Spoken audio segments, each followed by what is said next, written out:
नमस्कार, आपका बहुत बहुत स्वागत है आरएन टीवी नेशनल में। मैं हूं आपके साथ वर्षा शर्मा। रुक करेंगे देश और दुनिया की तमाम खबरों की ओर। 18वीं लोकसभा के बजट सत्र का पहला हिस्सा लोकसभा और राज्यसभा की ज्वाइंट मीटिंग में राष्ट्रपति द्रौपदी मुर्मू के अभिभाषण के साथ शुरू हो गया है। राष्ट्रपति ने कहा कि सरकार देश में आर्थिक प्रगति और सामाजिक न्याय के लिए प्रतिबद्ध है। सरकार भ्रष्टाचार और घोटाले से निपटने में सफल रही है। राष्ट्रपति ने 45 मिनट की स्पीच में बीबीजी रामजी कानून का भी जिक्र किया। इस पर विपक्ष ने हंगामा किया और कानून वापस लो के नारे लगाए। उधर एनडीए सांसदों ने समर्थन में नारेबाजी की। पीएम मोदी और अमित शाह भी बता दें कि मेज थपथपाते हुए नजर आए हैं। ग्रामीण क्षेत्र में रोजगार और विकास के लिए विकसित भारत जी राम जी कानून बनाया गया है।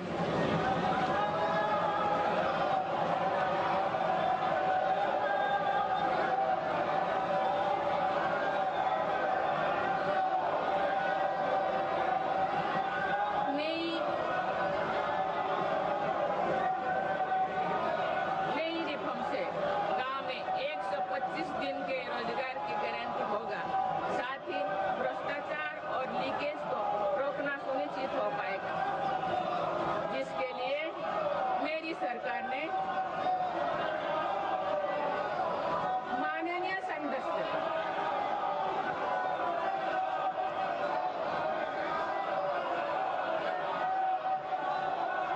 आप इस योजना से गांव के विकास को नई गति मिलेगी और किसान, पशुपालन और मछुआरे साथियों के लिए नई सुविधाएं निर्मित होगी।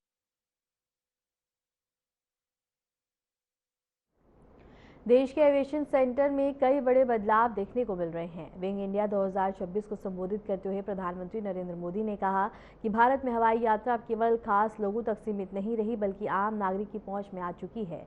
सरकार की दीर्घकालीन नीतियों और उड़ान जैसी योजनाओं के चलते भारत आज दुनिया का तीसरा सबसे बड़ा घरेलू मार्केट बन चुका है। पिछले एक दशक में भारत के पूरे एविएशन सेक्टर में एक हिस्टोरिक ट्रांसफॉर्मेशन हुआ है। कभी भारत दुनिया के उन देशों में था जहां एयर ट्रैवल एक एक्सक्लूसिव क्लब तक सीमित था, लेकिन आज स्थिति एकदम बदल गई है। आज भारत दुनिया का तीसरा बड़ा डोमेस्टिक एविएशन मार्केट है। हमारे यहाँ पैसेंजर ट्रैफिक बहुत तेजी से बढ़ा है। भारतीय एयरलाइंस का फ्लीट भी तेजी से एक्सपांड कर रहा है। बीते वर्षों में भारत की एयरलाइंस ने 1500 से ज्यादा एयरप्लेन्स का ऑर्डर दिया है। साथियों, भारत के एविएशन सेक्टर में ये तेजी इसलिए आई क्योंकि हमारी सरकार एक लॉन्ग टर्म विजन के साथ काम कर रही है। भारत में एयर ट्रैवल अब एक्सक्लूसिव नहीं, इंक्लूसिव बन रहा है। भारत का नागरिक आसानी से एयर ट्रैवल कर पाए, ये हमारा मिशन है। इसलिए हमने टियर 2, टियर 3 सिटीज को एयरपोर्ट से जोड़ा है। साल 2014 में भारत में 70 एयरपोर्ट्स थे। आज भारत में एयरपोर्ट्स की संख्या बढ़कर 160 से ज्यादा हो गई है।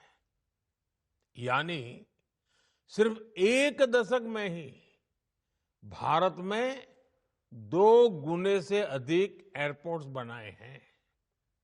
हमने देश में 100 से अधिक एरोड्रोम्स को एक्टिवेट किया है और इसके साथ ही अपने नागरिकों के लिए एफोर्डेबल फेयर वाली उड़ान स्कीम लॉन्च की है। उड़ान स्कीम के कारण 15 मिलियन पैसेंजर्स ने यानी करीब 1.5 करोड़ पैसेंजर्स ने उन रूट्स पर ट्रेवल किया है जिनमें से कई पहले एग्जिस्ट भी नहीं करते थे। साथियों, आज जब भारत विकसित होने के लक्ष्य के साथ आगे बढ़ रहा है, तब हमारी एयर एक्टिविटी का कई गुना विस्तार होना तय है। अनुमान है कि 2047 तक भारत में 400 से अधिक एयरपोर्ट्स होंगे। ये बहुत बड़ा नेटवर्क होगा। इतना ही नहीं, हमारी सरकार उड़ान स्कीम के नेक्स्ट फेज पर भी काम कर रही है। इस पॉलिसी से रीजनल और अफोर्डेबल एयर कनेक्टिविटी और अधिक मजबूत होगी। इन सब के साथ सी प्लेन ऑपरेशंस का भी विस्तार किया जा रहा है। हमारी कोशिश यही है कि भारत के कोने कोने में एयर कनेक्टिविटी।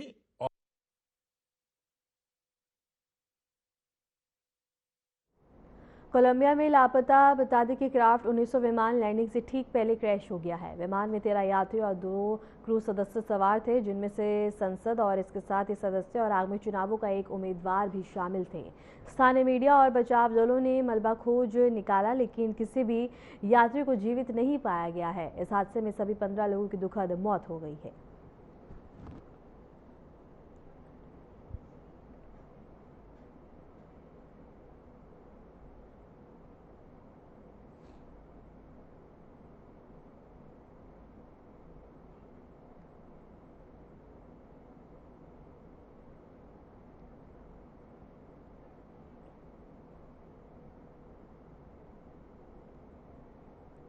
और इसके साथ ही बता दें कि विमान लैंडिंग के दौरान यह हादसा हुआ है, जिसमें क्रू मेंबर और संसद के सांसद भी मौजूद थे। और इसके साथ ही बता दें कि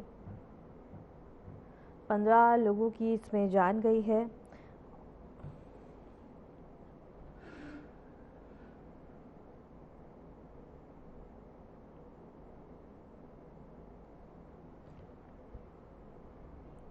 और इसके साथ ही आपको सीधा ले चलते हैं जहां प्रधानमंत्री नरेंद्र मोदी बजट सत्र पर तमाम विशेष बातें कह रहे हैं, और वो इस दौरान क्या कुछ कह रहे हैं, आइए आपको सुनवाते हैं। आत्मविश्वास की अभिव्यक्ति था। 140 करोड़ देशवासियों के पुरुषार्थ का लेखा जोखा था, और 140 करोड़ देशवासी और उसमें भी ज्यादातर युवा उनके एस्पिरेशंस को रेखांकित करने का बहुत ही सटीक उद्बोधन सभी सांसदों के लिए कई मार्गदर्शक बातें भी कल आदरणीय राष्ट्रपति जी ने सदन में सबके सामने रखी है। सत्र के प्रारंभ में ही और 2026 के प्रारंभ में ही आदरणीय राष्ट्रपति जी ने सांसदों से जो अपेक्षाएं व्यक्त की हैं, उन्होंने बहुत ही सरल शब्दों में राष्ट्र के मुखिया के रूप में जो भावनाएं व्यक्त की हैं, मुझे पूरा विश्वास है कि सभी माननीय सांसदों ने उसको गंभीरता से लिया ही होगा। और ये सत्र अपने आप में बहुत ही महत्वपूर्ण सत्र होता है। ये बजट सत्र है।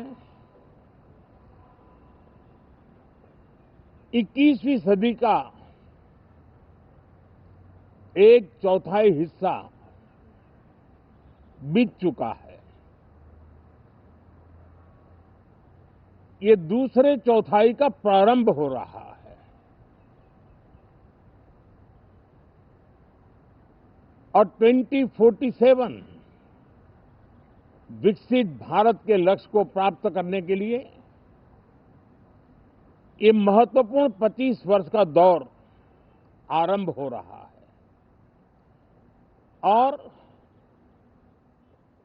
ये दूसरे क्वार्टर का, इस शताब्दी की दूसरे क्वार्टर का ये पहला बजट आ रहा है और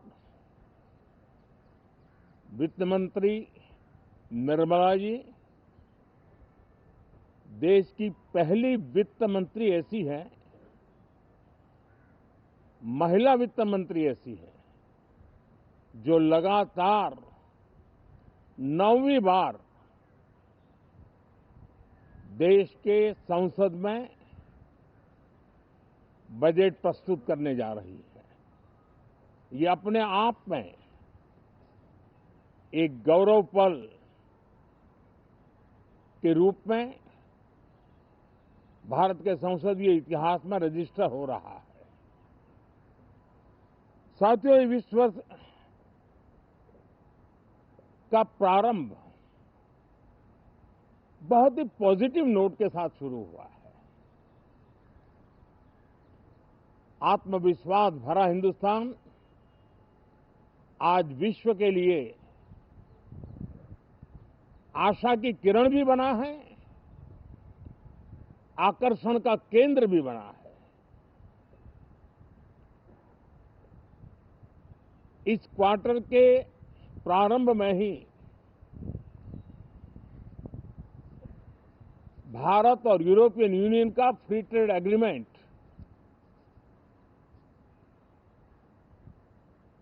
आने वाली दिशाएं कितनी उज्जवल है,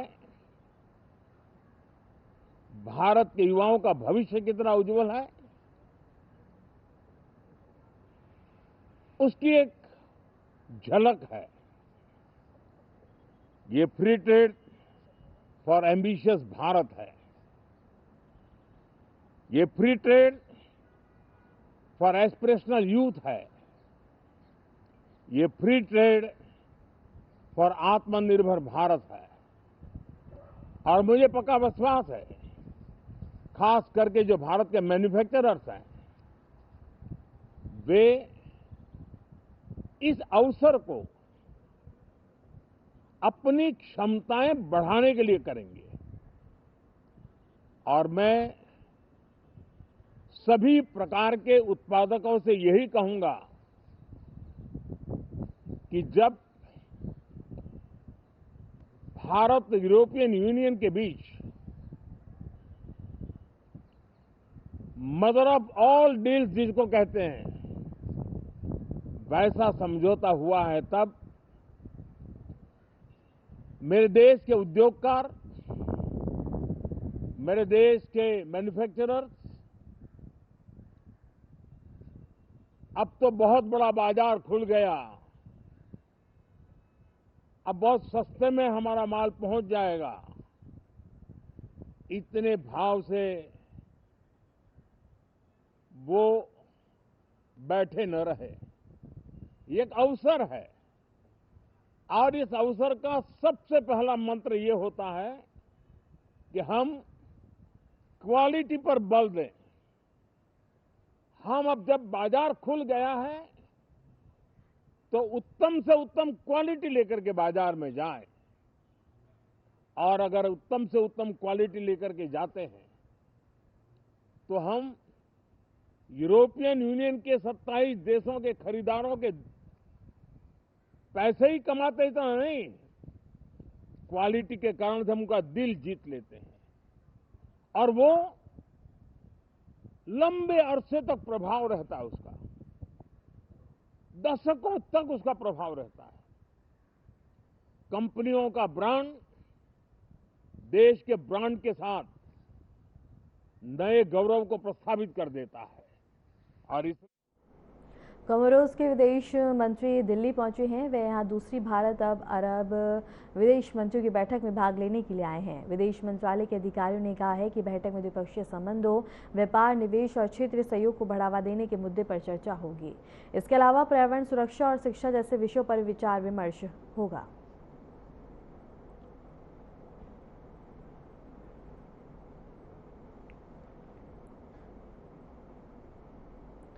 वंदे मातरम की 150वीं वर्षगांठ के अवसर पर भारतीय दूतावास कोलंबिया ने कोलंबियाई नृत्यिका और उनके छात्रों द्वारा प्रस्तुत सांस्कृतिक नृत्य प्रदर्शन को साझा किया। इस सुंदर प्रस्तुति में गीत की अमर भावना और भारत कोलंबिया के सांस्कृतिक संबंधों की गहराई झलकती हुई नजर आई है। प्रदर्शन में नृत्यकों ने पारंपरिक और आधुनिक आंदोलनों के माध्यम से गीत के संदेश को जीवित किया। भारतीय दूतावास ने कहा कि इस तरह के कार्यक्रम भारत और कोलंबिया के बीच सांस्कृतिक समझ और मित्रता को मजबूत करने में मदद करते हैं।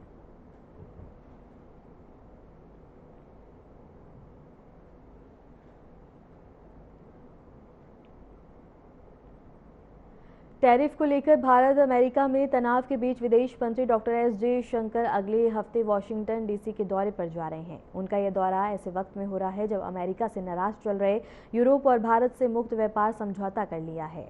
विदेश मंत्री अमेरिका जाकर बता दें कि आयोजित एक हाई लेवल मीटिंग में हिस्सा लेंगे। मीटिंग 4 फरवरी को अमेरिकी विदेश मंत्रालय में आयोजित की जा रही है, जिसकी मेजबानी अमेरिकी विदेश मंत्री करेंगे। यह मीटिंग बता दें कि पहली मंत्री स्तरीय बैठक है और इस बैठक का मकसद दुनिया भर के पार्टनर देशों को एक मंच पर लाना है, ताकि बता दें कि सप्लाई को सुरक्षित रखने के लिए सहयोग बढ़ाया जा सके।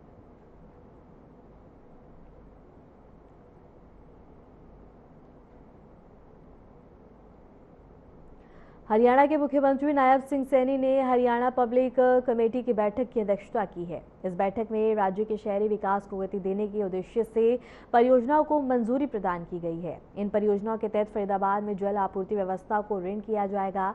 अंबाला में आधुनिक स्वच्छता और साफ सफाई से जुड़े कार्यों को तेजी से पूरा किया जाएगा, जबकि गुरुग्राम में माता शीतला देवी मंदिर परिसर में पूर्ण विकास कार्यों को आगे बढ़ाया जाएगा।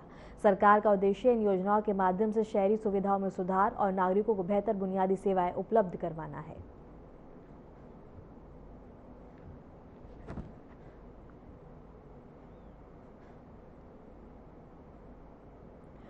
मुख्यमंत्री योगी आदित्यनाथ ने जापान के गवर्नर और इसके साथ ही 8 सदस्यीय उच्च स्तरीय प्रतिनिधिमंडल से लखनऊ के अपने सरकारी आवास 5 कालिदास मार्ग पर मुलाकात की।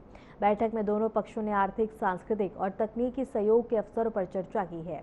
मुख्यमंत्री ने उत्तर प्रदेश में निवेश और उद्योग के अवसरों के बारे में प्रतिनिधिमंडल को जानकारी दी। वहीं जापानी प्रतिनिधिमंडल ने प्रौद्योगिकी और शिक्षा क्षेत्र में साझेदारी बढ़ाने की इच्छा जताई है। यह मुलाकात भारत जापान संबंधों को और मजबूत करने का एक महत्वपूर्ण कदम मानी जा रही है।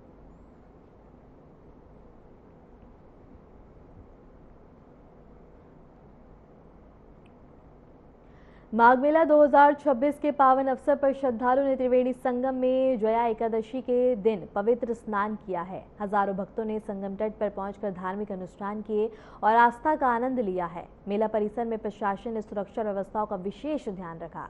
श्रद्धालुओं ने शांतिपूर्ण ढंग से स्नान कर धार्मिक परंपरा का पालन किया है।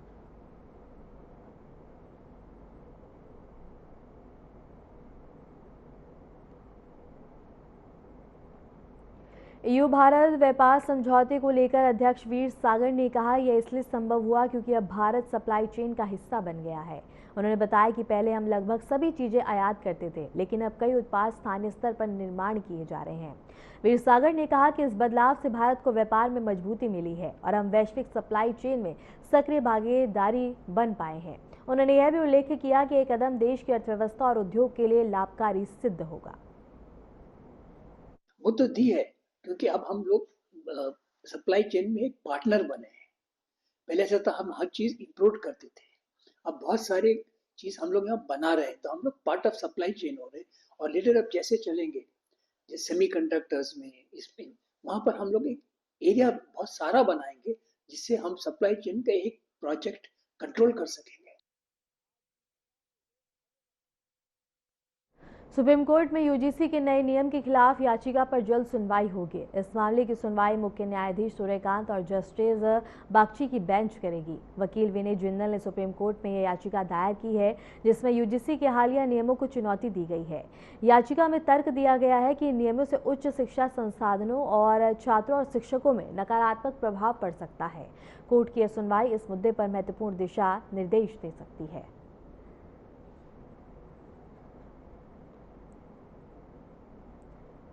छात्रों ने यूजीसी के नए निर्देशों के खिलाफ जोरदार विरोध प्रदर्शन किया। विभिन्न कॉलेजों और विद्यालयों के छात्र सड़कों पर उतर आए हैं, बैनर, पोस्टर और नारे लगाकर अपनी असहमति व्यक्त की है।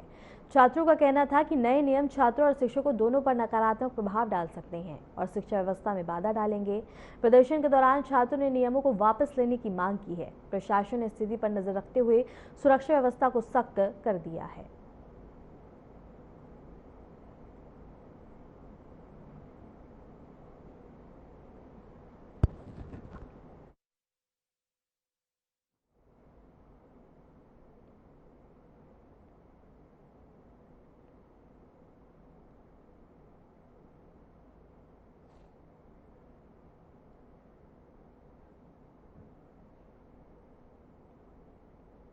महाराष्ट्र के डिप्टी सीएम अजीत पवार का एक विमान हादसे में दुखद निधन हो गया। वे इस विमान में यात्रा कर रहे थे। वे बारामती में दुर्घटनाग्रस्त हो गया, जिसमें विमान में सवार सभी लोगों की मौत हो गई। अजीत पवार के निधन से राजनीति में शोक की लहर दौड़ गई है।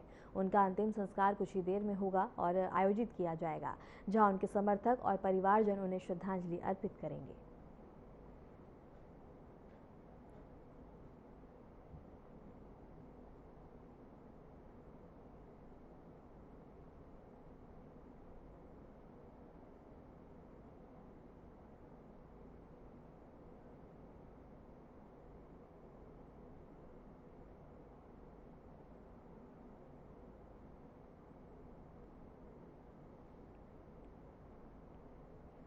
महाराष्ट्र की राजनीति में बड़ी नाम और 6 बार राज्य के डिप्टी सीएम रहे अजीत पवार का निधन हो गया है, जिसने राज्य की सियासत को झकझोर कर रख दिया।